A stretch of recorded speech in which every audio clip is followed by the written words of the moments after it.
प्यारे बच्चों, आज मैं कक्षा 9 सामाजिक विज्ञान के अंतर्गत अध्याय 2 भूगोल के अंतर्गत भारत का भौतिक स्वरूप अध्याय से दीर्घोत्तरीय प्रश्न बताएंगे, जिसे आपको अपने कॉपी में नोट करना है और इसको याद करना है। आइए देखते हैं बड़े प्रश्नों की श्रृंखला में। भारत के प्रमुख भू आकृति विभाग कौन से हैं?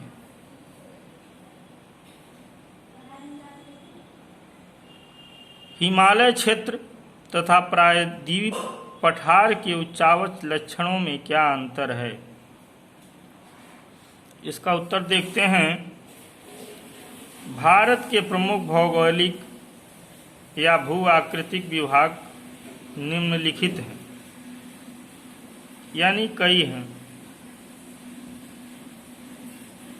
जिसमें पहला है उत्तर की विशाल पर्वतीय दीवार, दूसरा है विशाल उत्तरी मैदान, तीसरा है प्रायद्वीपीय भारत का विशाल पठार, चौथा है तटीय मैदान, पांचवा है भारतीय द्वीप।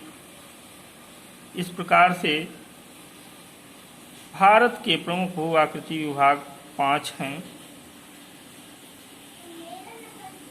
आइए देखते हैं कि हिमालय क्षेत्र तथा प्रायद्वीप पठार के उच्चावच लक्षणों में क्या अंतर है। तो इसको कॉपी में 2 कॉलम बना लेंगे। एक तरफ लिख लेंगे हिमालय क्षेत्र, दूसरे तरफ लिख लेंगे प्रायद्वीप पठार।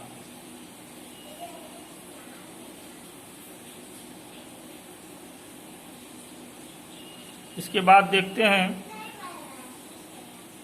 इसमें क्या अंतर है। पहला नंबर हिमालय क्षेत्र के अंतर्गत लिखेंगे, हिमालय अपेक्षाकृत नवीन वलित पर्वत है। पहले भी बताया जा चुका है कि ये नवीन पर्वत श्रृंखला है हिमालय।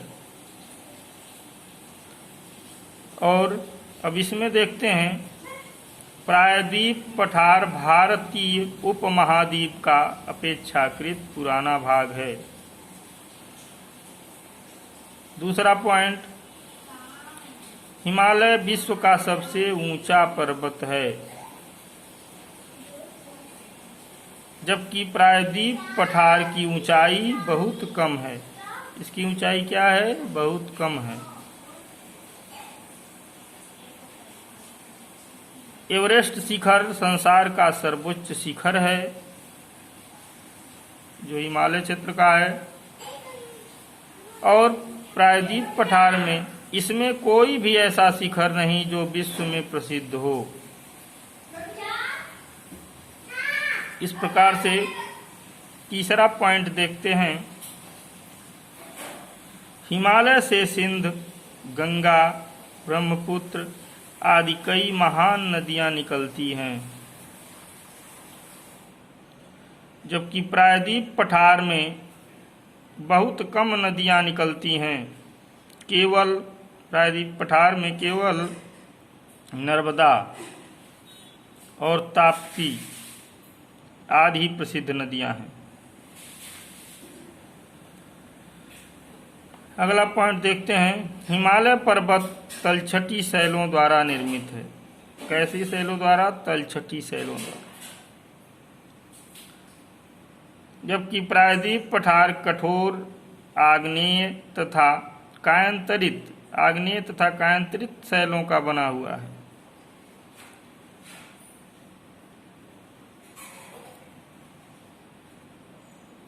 आग्नेय शैल का मतलब होता है जो ज्वालामुखी विस्फोट होता है तो उसके धरती के अंदर से तमाम लावा वगैरह, राख वगैरह निकलती है और एक ढेर के रूप में हो जाती है।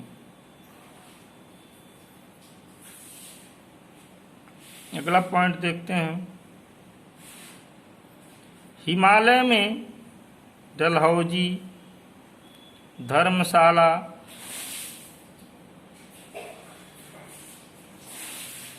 शिमला, मसूरी, नैनीताल, दार्जिलिंग आदि अनेक स्वास्थ्यवर्धक स्थान विद्यमान हैं,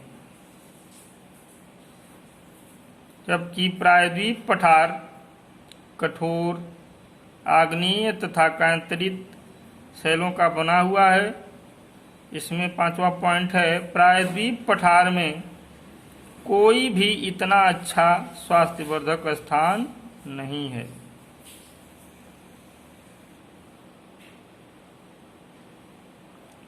अगला प्रश्न देखते हैं। निम्नलिखित पर संक्षिप्त टिप्पणियां लिखना है। पहला है मध्य हिमालय, दूसरा है मध्य उच्च भूमि, तीसरा है भारत के द्वीप समूह। इसमें देखते हैं हम मध्य हिमालय के बारे में। ये पर्वत श्रेणियां बृहत्तर श्रेणी के दक्षिण में स्थित हैं। इन पर्वतों की औसत ऊंचाई 3500 से 4500 मीटर के बीच है। इन पर्वत श्रेणियों में अनेक पहाड़, घाटियां हैं। इस क्षेत्र में नेपाल में काठमांडू की घाटी और भारत में कश्मीर की घाटी सबसे बड़ी घाटियां हैं। कश्मीर में पीर पंजाल श्रेणी भी इसी पर्वत की श्रेणी का एक भाग है।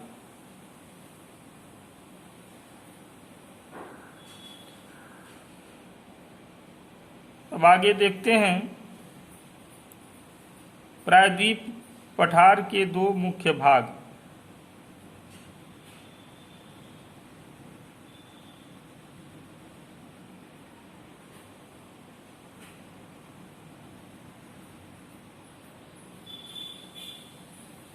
तो इसमें प्रायद्वीप पठार भारतीय उपमहाद्वीप का सबसे प्राचीन भाग है। इसे दो विभागों में विभाजित किया गया है। प्रायद्वीप पठार को दो विभागों में विभाजित किया गया है। एक को क्या कहते हैं, मध्यवर्ती उच्च भूमियां, और दूसरे को कहते हैं दक्षिण का पठार। अब देखते हैं मध्यवर्ती उच्च भूमियों की मुख्य विशेषताएं क्या हैं।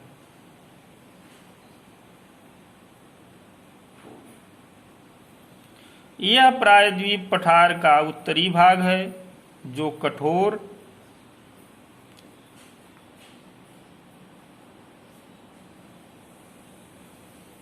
आग्नेय और कायांतरित शैलों का बना हुआ है। ये उच्च भूमियां काफी विस्तृत क्षेत्र में फैली हुई हैं। दक्षिण की ओर से विंध्याचल पर्वत इन्हें दक्कन के पठार से अलग करता है। उत्तर में इन उच्चतम भूमियों का फैलाव राजस्थान, उत्तर प्रदेश, दक्षिण बिहार तथा मध्य प्रदेश तक फैला हुआ है। मालवा का पठार, बुंदेलखंड का पठार, बघेलखंड का पठार और छोटा नागपुर का पठार इन्हीं मध्यवर्ती उच्च भूमियों के ही भाग हैं।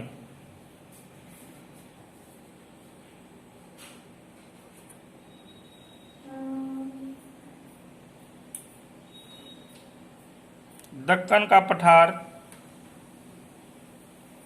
यह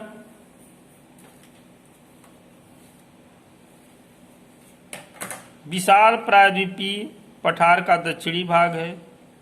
इसके उत्तर में विंध्याचल पर्वत, पूर्व में पूर्वी घाट और पश्चिमी में पश्चिमी घाट स्थित है। यह पठार त्रिभुज की आकृति का है। इसकी ऊंचाई उत्तर में सबसे अधिक है, जो दक्षिण की ओर से जाते हुए निरंतर कम हो जाती है। इसके पश्चिम में अरब सागर,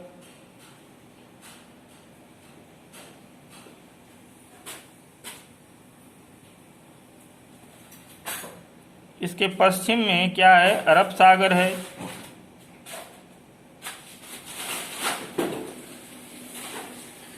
दक्षिण में हिंद महासागर और पूर्व में बंगाल की खाड़ी है।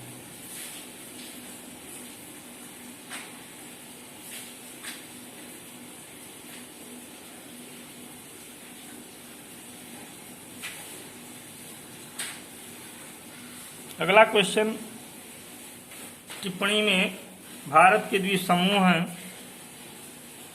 तीसरा नंबर,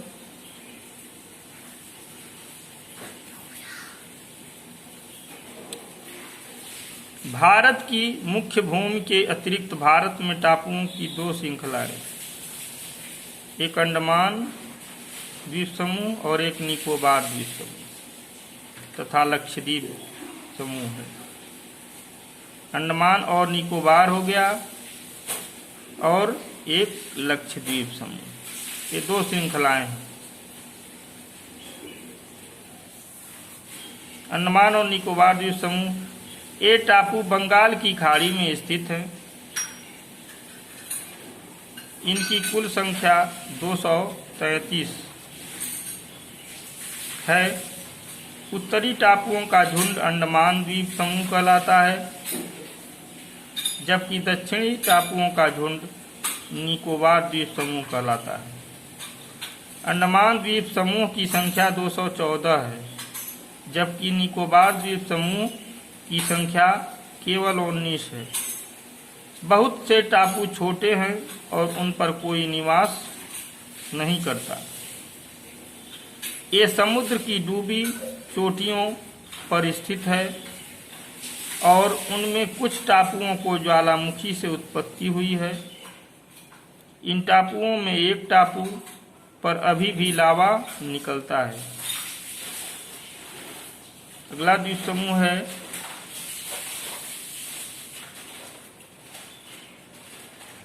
लक्षद्वीप समूह। ये टापू अरब सागर में स्थित है। कहाँ स्थित है? अरब सागर में, और केरल तट से लगभग 300 किलोमीटर की दूरी